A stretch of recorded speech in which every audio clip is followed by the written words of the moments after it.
Well, I think the recent experience of Ukraine has made a lot of people think about how do we cope in a war situation, in a crisis situation.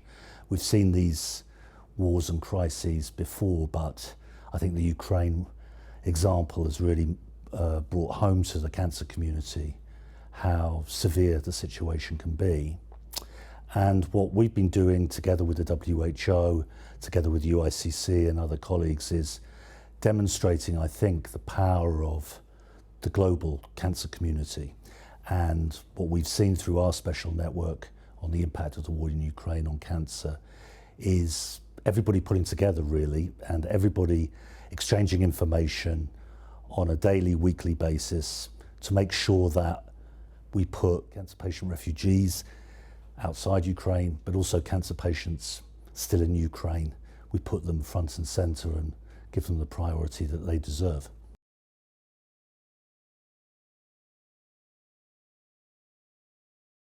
Well, I think the Ukraine example has been a real lesson, a real learning curve for lots of organisations, in that actually patient organisations, individual networks, individual oncologists can get a lot done very quickly themselves through their own networks and through their own membership.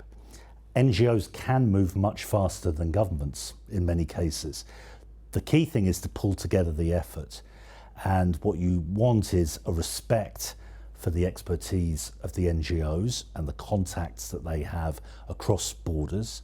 But you also need to recognise that governments need to build systems that can cope in such crises. And how those two come together, how they marry together with mutual respect is easier said than done. And we'll be talking about that in our session.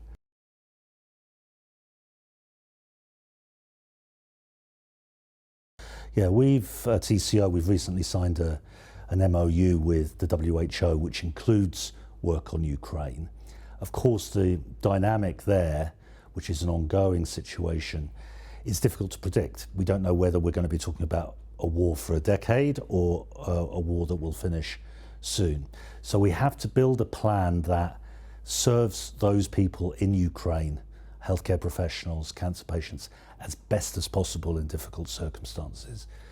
We also have to support cancer patient refugees who are outside Ukraine looking for help and support. But also, very importantly, we need to start thinking about what the future looks like. When the right time comes for rebuilding capability and capacity within Ukraine, how are we going to do it? How much is it going to cost? It's a huge question.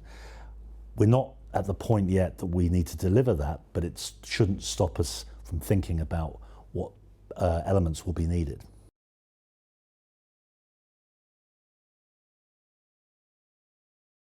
Well, in our special network on the impact of the war in Ukraine on cancer, which ECO leads with ASCO, the American Society of Clinical Oncology, we brought together 400 representatives of different organisations around the globe.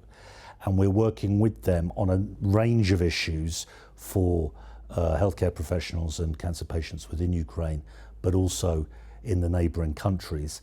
In the neighbouring countries, the issues are different. There are people with cancer who went to Poland, went to Moldova, and what's really interesting, and many other countries, what's really interesting is the power of patient choice.